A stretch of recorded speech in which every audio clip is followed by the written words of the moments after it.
ମୁଁ ତ ହିମାନ ଭାଇଙ୍କ ପାଇଁ ବହୁତ ଗୀତ ଲେଖିଛି ଆଲବମ୍ ମାନେ ଡ୍ୟାନ୍ସ ପାର୍ଟନର ନ ରୋମାଣ୍ଟିକ୍ ଗୋଟେ ଗୀତଟା ଏବେ ହାଇଲାଇଟ୍ରେ ଅଛି। ମୁଁ ଗୋଟେ ସିଏମ୍ ସାର୍ଙ୍କ ପାଇଁ ଲେଖିଥିଲି ମୋହନ ମାଝୀ ସାର୍ଙ୍କ ପାଇଁ, ଆମର ମୁଖ୍ୟମନ୍ତ୍ରୀ ଶ୍ରୀଯୁକ୍ତ ମୋହନ ଚରଣ ମାଝୀଙ୍କ ପାଇଁ। ଆଉ ସିଏ ମୋହନ ଓଡ଼ିଶାର ଦିଲ୍ ଧଡ଼କନ, ସେ ଗୀତଟା ଏବେ ବହୁତ ପପୁଲାର ହେଉଛି। ସେଇ ଗୀତ ଉପରେ ଚର୍ଚ୍ଚା ଆସୁଛି କାହିଁକିନା ହିମାନ ସାଗର ଆଉ ନାହାନ୍ତି ଆମ ଗହଣରେ, ବହୁତ ଦୁଃଖିତ ସେଥିପାଇଁ। ଭାଇଙ୍କୁ ମୁଁ ବହୁତ ଭଲ ପାଏ।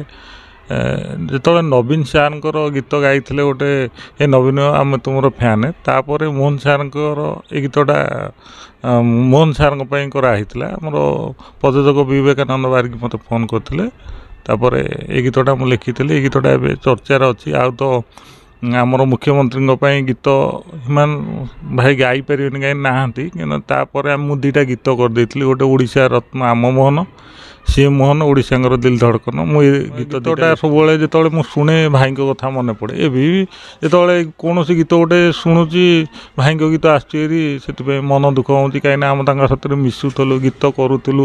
ସିଏ ଆମ ଗହଣରେ ନାହାନ୍ତି।